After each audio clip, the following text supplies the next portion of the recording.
വേറെ വിവാഹ നബിതങ്ങൾ കഴിച്ചു. ഖദീജയെ മറന്നില്ല. ആരെങ്കിലും നല്ല ഭക്ഷണം കൊണ്ടുവന്നു കൊടുത്താൽ ഖദീജയുടെ കൂട്ടുകാരികൾക്ക് കൊടുത്തുവിടുമായിരുന്നു. തന്റെ മരിച്ചുപോയ ഭാര്യയുടെ കൂട്ടുകാരികൾക്ക് ആ ഭക്ഷണം കൊടുത്തുവിടും.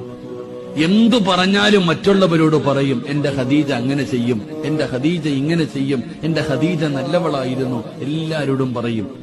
വേറെ ഭാര്യമാരോടും പറയും, നിന്നെ പോലെയൊന്നുമല്ല ഖദീജ, എന്റെ ഖദീജ അങ്ങനെ, എന്റെ ഖദീജ ഇങ്ങനെ പറയുന്നത് കേട്ടപ്പോ ഒരിക്കൽ ആയിഷ ബീവിക്ക് ദേഷ്യം വന്നു. പെണ്ണല്ലേ, പെട്ടെന്ന് ദേഷ്യം വന്നു. എപ്പോ നോക്കിയാലും ഖദീജ ഖദീജ ഖദീജ. ഈ കിളവി മാത്രമേ ഉള്ളൂ എന്താ ഇത്ര സ്നേഹം? ഈ കിളവിയോട് മാത്രം ഇത്ര സ്നേഹം എന്താ? വേറെ ഭാര്യമാരൊന്നുമില്ലേ?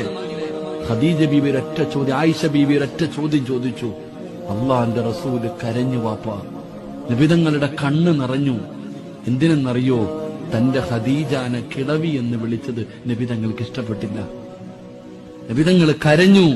തന്റെ ഭാര്യയെ കിളവി എന്ന് വിളിച്ചത് ഇഷ്ടപ്പെട്ടില്ല. അള്ളാഹുവിന്റെ റസൂൽ അപ്പോഴും പറഞ്ഞു, നീയൊന്നും എന്റെ ഖദീജയെ പോലെ ആകില്ല എന്ന് നബിയന റസൂലുള്ളാഹി സ്വല്ലല്ലാഹു അലൈഹി വസല്ലം. അതുകൊണ്ട് ഞാൻ പറയുന്നു, സ്നേഹിക്കടോ. ഭാര്യയും ഭർത്താവും സ്നേഹിച്ച് പരസ്പരം അങ്ങോട്ടും ഇങ്ങോട്ടും തെറ്റുകൾ തിരുത്തിക്കൊടുത്ത് അഭിനയങ്ങളൊക്കെ നിർത്തിയിട്ട് എപ്പോഴാ മരണം വരുന്നതെന്നറിയും.